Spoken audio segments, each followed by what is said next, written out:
Siapapun yang bersama dengan Al-Quran pasti akan dimuliakan oleh Allah. Malaikat yang menurunkan Al-Quran menjadi malaikat yang paling mulia, yaitu adalah malaikat Jibril. Malam ketika Allah menurunkan Al-Quran menjadi malam yang paling mulia, yaitu adalah malam Lailatul Qadar. Bulan Allah menurunkan Al-Quran menjadi bulan yang paling mulia, yaitu adalah bulan Ramadan. Dan laki-laki yang diturunkan kepadanya Al-Quran menjadi laki-laki yang paling mulia, yaitu adalah Rasulullah SAW. Dan disitulah akhirnya kita mendapati bahwasanya siapapun yang ingin meraih dan memperoleh kemuliaan itu cuma satu, bagaimana kehidupannya dibersamakan dengan Al-Quran. Karena siapapun yang bersama dengan Al-Quran pasti akan mulia. Dan Al-Quran itu merupakan mukjizat terbesar yang Allah turunkan pada kehidupan manusia.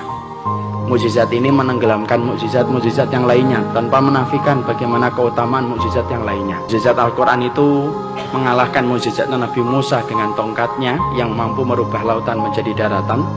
Mukjizat Al-Quran itu mampu mengalahkan mukjizatnya Nabi Sulaiman yang mampu berbicara dengan semua binatang, dan mampu mengalahkan mukjizatnya Nabi Ibrahim yang kebal ketika dibakar.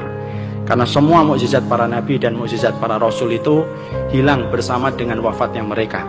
Adapun mukjizat Nabi Muhammad, walaupun dulu saya ketika waktu kecil suka bingung kenapa mukjizatnya Rasulullah itu hanya Al-Quran, tapi ternyata baru saya tahu, ternyata Al-Quran itu bukan hanya mukjizat, tapi mukjizat yang paling besar. Karena mukjizat para nabi dan para rasul itu hilang seiring dengan wafatnya mereka, tetapi mukjizatnya Nabi Muhammad itu tidak hilang walaupun Rasulullah sudah meninggal dunia. Efektivitasnya itu tetap berlangsung mukjizat itu sampai nanti matahari terbit dari arah barat. Makanya dari situlah kita akhirnya mengetahui siapapun yang ingin membangun kemuliaan itu dimulai dari Al-Quran yang ditanam di dalam dadanya. Makanya kalau kita mendidik hari ini harus kita rubah paradigmanya, bahwasanya pendidikan pertama itu bukan matematika, pendidikan pertama itu bukan fisika dan bukan bahasa Inggris.